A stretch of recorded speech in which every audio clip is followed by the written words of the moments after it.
പുതിയൊരു വീഡിയോയിലേക്ക് സ്വാഗതം. ഇന്നത്തെ വീഡിയോയിൽ നമ്മൾ നോക്കാൻ പോകുന്നത് നമ്മൾ റെക്കോർഡ് ചെയ്യുകയോ അല്ലെങ്കിൽ നമ്മൾ ഡൗൺലോഡ് ചെയ്യുകയോ ഒക്കെ ചെയ്യുന്ന ഫയലുകൾ കറപ്റ്റഡ് ആയി പോയി കഴിഞ്ഞാൽ അതെങ്ങനെ റിപ്പയർ ചെയ്തെടുക്കാൻ സാധിക്കും എന്നുള്ളതിനെക്കുറിച്ചാണ്. പലപ്പോഴും നമ്മൾ മൊബൈൽ ഫോണും DSLR-ഉം ഡ്രോണൊക്കെ ഉപയോഗിച്ച് റെക്കോർഡ് ചെയ്യുന്ന വീഡിയോ ഫയലുകൾ വീഡിയോ ഫോർമാറ്റിലായിരിക്കും നമുക്ക് ലഭിക്കുന്നത്. പക്ഷേ അത് ഓപ്പൺ ആകുന്ന കണ്ടീഷനിലായിരിക്കത്തില്ല. അതിന് പല കാരണങ്ങളുണ്ടാകും. ചിലപ്പോൾ നമ്മൾ വീഡിയോ റെക്കോർഡ് ചെയ്യുന്ന സമയത്ത് ഫോണിൻ്റെയോ DSLR-ൻ്റെയോ ഒക്കെ ബാറ്ററി തീർന്നു പോകുന്നത്, അതല്ലാന്നുണ്ടെങ്കിൽ നമ്മൾ എക്സ്പോർട്ട് ചെയ്യുന്ന സമയത്ത് ഫയൽ മൊത്തം എഡിറ്റ് ചെയ്ത് എക്സ്പോർട്ട് ചെയ്യുന്ന സമയത്ത് എന്തെങ്കിലും ടെക്നിക്കൽ എറർ ഉണ്ടാകുന്നത്, അങ്ങനെ എന്ത് കാരണം കൊണ്ടും നമ്മളുടെ കയ്യിലുള്ള വീഡിയോ ഫയലുകൾ കറപ്റ്റഡ് ആയി പോയി കഴിഞ്ഞ് കഴിഞ്ഞാൽ അതെങ്ങനെ ഫിക്സ് ചെയ്യാൻ സാധിക്കും, റിപ്പയർ ചെയ്യാൻ സാധിക്കുമെന്നാണ് ഇന്നത്തെ വീഡിയോയിലൂടെ പറഞ്ഞു തരാൻ പോകുന്നത്. പലപ്പോഴും ഇങ്ങനെയുള്ള പ്രശ്നങ്ങൾ ഉണ്ടായി കഴിഞ്ഞ് കഴിഞ്ഞാൽ ഫയൽ കറപ്റ്റ് ആവുകയോ മറ്റോ ചെയ്ത് കഴിഞ്ഞാൽ നമ്മളത് ഡിലീറ്റ് ചെയ്ത് കളയാണ് ചെയ്യാറുള്ളത്. നമുക്ക് അത്യാവശ്യമുള്ള വേണ്ടപ്പെട്ട ഫയലുകളാണെങ്കിൽ പോലും നമ്മൾ ഡിലീറ്റ് ചെയ്ത് കളയും. പക്ഷേങ്കിൽ അങ്ങനെയുള്ള ഫയലുകൾ നമുക്ക് റിപ്പയർ ചെയ്യാമെന്നുള്ള കാര്യം പലർക്കും അറിയത്തില്ല.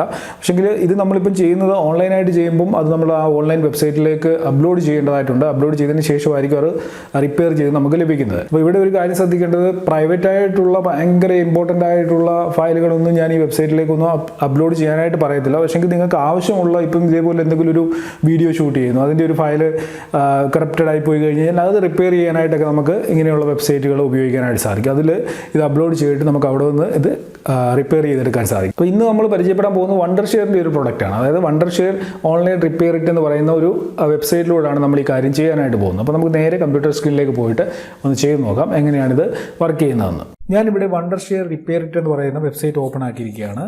ഇത് ഫ്രീ ആൻഡ് സേഫ് ആയിട്ടുള്ള ഒരു വെബ്സൈറ്റ് ആണെന്നാണ് ഇവിടെ എഴുതിയിരിക്കുന്നത്. ടോട്ടലി ഫ്രീ ആണ് നമുക്കിവിടെ ഫയലുകൾ റിപ്പയർ ചെയ്തെടുക്കാനായിട്ട്. ഈ വെബ്സൈറ്റുമായി ബന്ധപ്പെട്ട ഡീറ്റെയിൽസ് ഒക്കെ ഇവിടെ കൊടുത്തിട്ടുണ്ട്.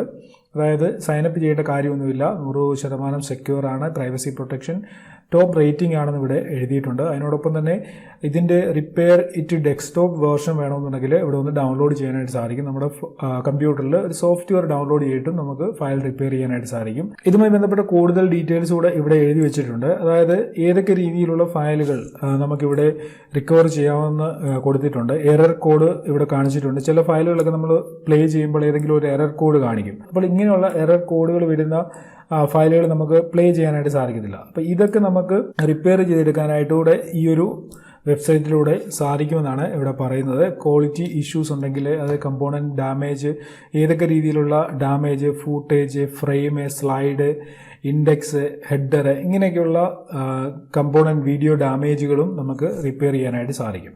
അപ്പോൾ ഇത്രയും കാര്യങ്ങളാണ്. ഞാനിവിടെ ഒന്നും ഒരു ഫയൽ നിങ്ങളെ കാണിച്ചു തരാം. അത് നമുക്ക് റിപ്പയർ ചെയ്യാൻ സാധിക്കുമെന്ന് നോക്കാം. ഇവിടെ ഞാനൊരു ഫയൽ സേവ് ചെയ്തിട്ടുണ്ട്.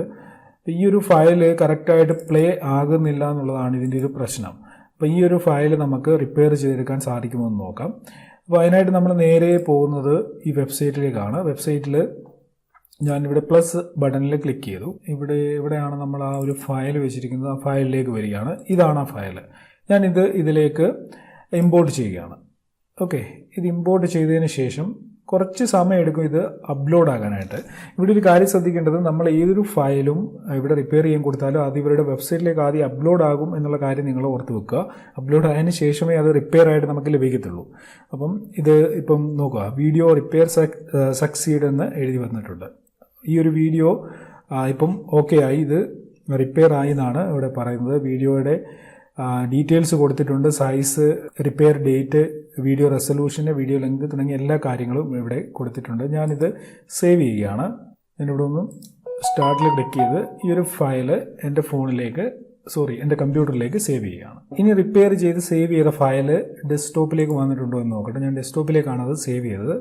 then ഇവിടെ ഈ ഫയൽ വന്നിട്ടുണ്ട്. ഞാൻ ഇവിടെ നിന്ന് പ്ലേ ചെയ്തിട്ട് നോക്കുക. ഈ വീഡിയോ ഫയൽ ഇപ്പം ശരിയായിട്ടുണ്ട്. ഇത് കറക്റ്റായിട്ട് പ്ലേ ആകുന്നുണ്ട്. മുമ്പ് നമ്മളിത് പ്ലേ ചെയ്യാൻ നോക്കിയപ്പോൾ ഇത് പ്ലേ ആകുന്നില്ലായിരുന്നു, ബ്ലാക്ക് ആയിട്ട് ഇങ്ങനെ കാണുകയായിരുന്നു. ഇത്ര സിമ്പിളായിട്ട് കറപ്റ്റഡ് ആയിട്ടുള്ള ഫയലുകൾ റിപ്പയർ ചെയ്തെടുക്കാനായിട്ട് സാധിക്കും.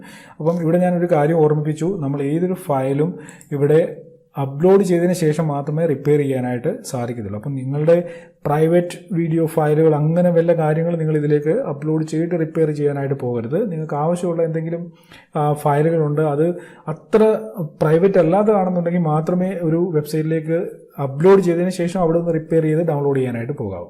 അതല്ല എന്നുണ്ടെങ്കിൽ വണ്ടർഷെയർ റിപ്പയർ ഇറ്റ് എന്ന് പറയുന്ന സോഫ്റ്റ്വെയർ നിങ്ങൾക്ക് ഡൗൺലോഡ് ചെയ്തും ഇതേ സെയിം കാര്യം തന്നെ ചെയ്യാനായിട്ട് സാധിക്കും. അപ്പോൾ ആ സോഫ്റ്റ്വെയർ ഡൗൺലോഡ് ചെയ്യുന്നതിനെക്കുറിച്ചും അത് ഡൗൺലോഡ് ചെയ്ത് എങ്ങനെയാണ് റിപ്പയർ ചെയ്യുന്നതിനെക്കുറിച്ചും ഞാൻ വേറൊരു വീഡിയോയിൽ നിങ്ങൾക്ക് പറഞ്ഞുതരാം.